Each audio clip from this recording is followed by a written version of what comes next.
All right, let's dive into some political intrigue. Sounds good. Today we're going to tackle the FBI's investigation into Hillary Clinton's use of a private email server. Ooh. Our listeners wanted a breakdown of this case, so we got some excerpts from an interview between Congressman Jason Chaffetz and former FBI Director James Comey. Oh, yeah.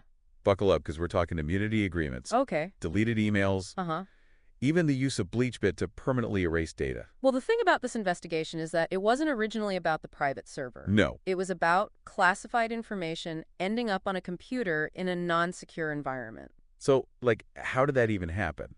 That's a great question, and that's what set the whole investigation in motion. So they start seizing computers. Yeah. Seems like a pretty big deal to just hand over your computer to the FBI. Yeah, I mean, most cases you would be right to be a little cautious. Right. But here's where it gets interesting. Right. The FBI seized at least one computer and a thumb drive without any kind of immunity agreement. Hold on. Immunity agreement? Yeah. What's that? Basically, it means you're protected from being prosecuted for anything you might confess to while giving testimony. Oh. So those people weren't worried about incriminating themselves. Okay, so why were immunity agreements necessary for Cheryl Mills and Heather Samuelson, Yeah. two of Clinton's age, to hand over their computers? That's exactly what Chaffetz wanted to know, Yeah, why yeah. special treatment. Right. Unfortunately, Comey wouldn't really give specifics. Oh, come on. He said attorney-client privilege, Ugh, and that it was the Justice Department's decision. so frustrating. Yeah, it just makes you wonder what they were trying to hide. Right. Like, they must have had something incriminating on those computers. Yeah, otherwise why need immunity? Exactly. Okay, so now this technician, Wal Gambetta, who managed Clinton's server, enters the picture. Yeah, so... He's the one who used BleachBit, right? Right. The software that wipes data? Mm-hmm. What happened there? Well, right before a subpoena was issued for Clinton's emails, a Reddit post popped up believed to be from Gambetta, Okay. asking how to strip a VIP's email address from archived emails. Oh, wow. So, how to make them disappear. Pretty much. And this is right before they were officially requested? Yeah. Sketchy. Chaffetz thought so, too. Yeah. He asked Comey how this wasn't trying to tamper with records. Good question. Yeah, and Comey said Yeah. it would depend on the specific record and the intent. Hmm. But here's the thing. Yeah. Gambetta admitted to using BleachBit after a subpoena and a preservation order were in place. Wow. So he was granted immunity for that? Yeah, that's what Comey confirmed. That's crazy. Yeah, the use of BleachBit after a formal request for those records Yeah. really didn't look good. So if he deleted these emails after the subpoena, who told him to do it? Well, initially, Gambetta claimed he was told to delete them back in 2014. 2014. Yeah, but he wouldn't say who gave the order. So we still don't know who was calling the shots. Nope, That's a pretty big loose end. for sure. Makes you wonder who was trying to protect themselves and what they were hiding. Yeah, it's definitely suspicious. Okay, so we've got destroyed emails, mysterious VIP immunity deals. Yep. What else is there? Well, there's Cheryl Mills, Okay. Clinton's chief of staff. Right. Initially, she told the FBI she didn't know about Clinton's private email server until after her time as Secretary of State was over. Really? No idea. That's what she said. I don't buy it. Well, you're right. There Yeah, was a yeah. 2010 email exchange between Mills and Justin Cooper, another Clinton aide, Okay. which directly contradicts her statement. Really? Yeah, in the email, Mills asks if the server is okay. Oh, the server? Yeah, referring to Clinton's email issue. Oh, so she knew? And Cooper confirms they're on the same server. So she was aware of the server much earlier than she claimed. Yeah, Why would she lie about that? that's a great question. Yeah. Makes you wonder what she was trying to hide. Right? And who told her to mislead the FBI, if anyone? Yeah, who told her? Big mystery. It's like a spy movie or I something. know, right? So many twists and turns. Exact. All right, let's take a quick break. Okay. And we'll be right back with more of this deep dive. Sounds good. So it really makes you think. Yeah. These conflicting statements, questionable actions. Yeah. It really raises concerns, Yeah. about concealing information Yeah. or even obstructing the investigation. Obstructing, what do you mean? Well, think about it. We Okay. have emails being deleted permanent. After a subpoena? Exactly. Right. And then you have Mills giving those contradictory statements to the FBI. Hmm.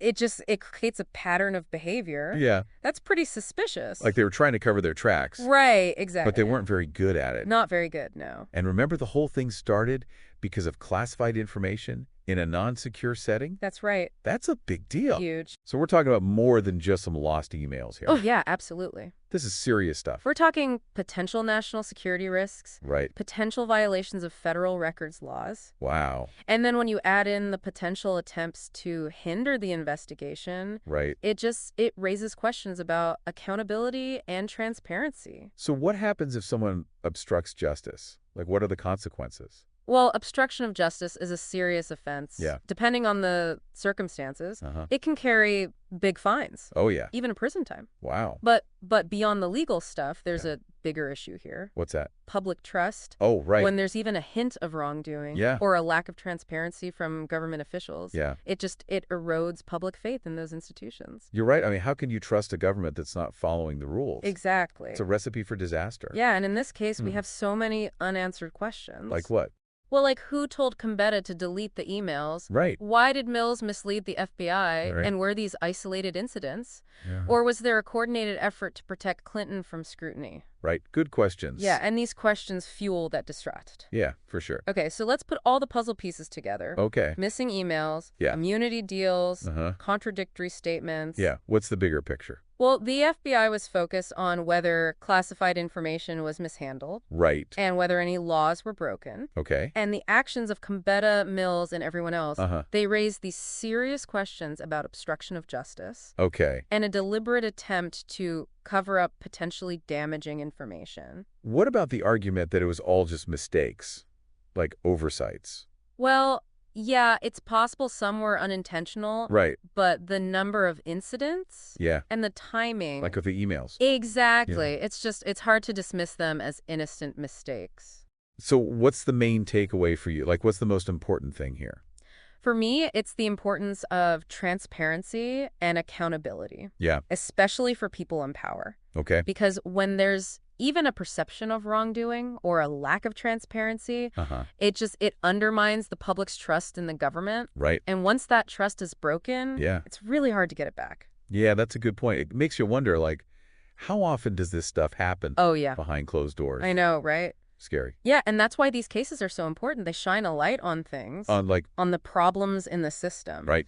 And they remind us that even powerful people have to follow the rules. Okay, so after all this, Yeah. what's the takeaway? Like, what should our listeners be thinking about? Well, I think the big thing is critical thinking, Okay. question everything. Especially when it comes to politics. Exactly. Don't just believe everything you hear. Right, do your own research, look Yeah. at it from different angles. Or perspectives. Yeah, and then come to your own conclusions based on the evidence. That's good advice. I think so. Yeah, it's easy to get caught up in all the noise. It really is. The headlines, all the talking heads. Yeah, you got to filter it out. Yeah, you got to think for yourself. Absolutely. This is more than just emails and servers. Right. It's about transparency, Yeah. accountability, Mm-hmm. and trust in our institutions. It's about the big picture. Well said. Thank This you. whole deep dive has been crazy. I know, right? Deleted emails, immunity deals, conflicting statements. And it all points to I know, this potential erosion of public trust. which is scary. It is really scary. Well, on that note, Yeah.